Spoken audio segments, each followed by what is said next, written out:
আমাদের মতো গরিবদের জন্য ডিম হচ্ছে মুরগির মাংসের সমান। ডিমের তো অনেক আইটেম করে খেয়েছেন, আজকে এইভাবে একবার করে দেখুন তো।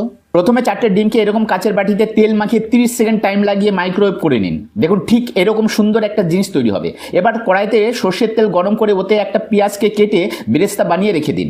এবারে একটা আলুকে 4 টুকরো করে নুন হলুদ মাখিয়ে ওই একই তেলে আলুটা ভেজে নিন। ভাজা হলো, এবার ওই তেলের মধ্যে নুন আর হলুদ দিয়ে ভাপা ডিমগুলো একটু ভেজে নিয়ে তুলে নিন। এবার মেন ড্রামাটা শুরু করা যাক।